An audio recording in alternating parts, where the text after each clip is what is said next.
ভাবুন তো, আপনি রাতে নিশ্চিন্তে ঘুমোচ্ছেন, আর ঠিক সেই সময় পৃথিবীর বাইরে কোথাও কিছু একটা জেগে আছে।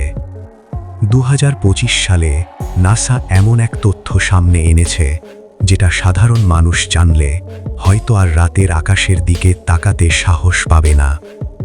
এই ভিডিওটা শেষ পর্যন্ত দেখুন, কারণ শেষের কথাটা আপনার মাথার ভেতর ঘুরতেই থাকবে। আমরা ছোটবেলা থেকে শুনে এসেছি, মহাকাশ মানে শূন্য, নীরব, নির্জন। কিন্তু 2025 সালে নাসার ডিপ স্পেস মনিটরিং প্রজেক্ট একটা অদ্ভুত ব্যাপার ধরতে পেরেছে। মহাকাশের গভীর থেকে আসছে এক ধরনের প্যাটার্ন সিগন্যাল। এই সিগন্যালগুলো এলোমেলো নয়, প্রাকৃতিক নয়, আর সবচেয়ে ভয়ঙ্কর কথা, এগুলো বারবার রিপিট হচ্ছে। মানে কেউ বা কিছু ইচ্ছা করে এগুলো পাঠাচ্ছে। নাসার বিজ্ঞানীরা প্রথমে ভেবেছিলেন এটা হয়তো কোনো মৃত নক্ষত্রের রেডিও ওয়েভ, কিন্তু সমস্যা একটাই, এই সিগন্যালের ভেতরে গাণিতিক গঠন আছে। ঠিক যেমন আমরা কোনো কিছু বোঝাতে চাইলে সংখ্যা ব্যবহার করি। আর এখানেই শুরু হয় ভয়, কারণ এই সিগন্যালের উৎস আমাদের সৌরজগতের বাইরেও নয়, বরং এমন এক জায়গা থেকে যেখানে আগে থেকেই কিছু থাকার সম্ভাবনা নিয়ে বিজ্ঞানীরা চুপচাপ আলোচনা করছিলেন।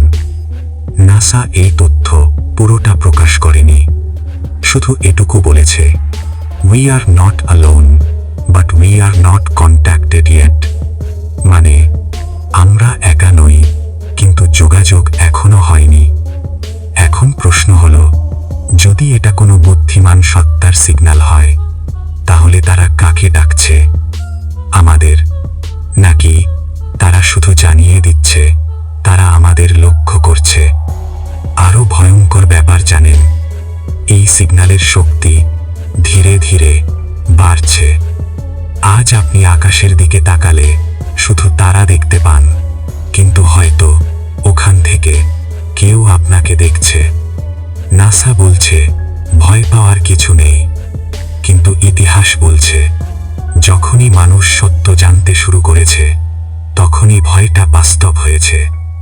আপনি কি মনে করেন, এটা কি শুধুই বৈজ্ঞানিক কাকতালীয় ঘটনা, নাকি কোনো অজানা দরজার প্রথম কড়া নাড়া? ভিডিওটা শেয়ার করুন, কারণ এই তথ্যটা সবাই জানার সাহস পায় না।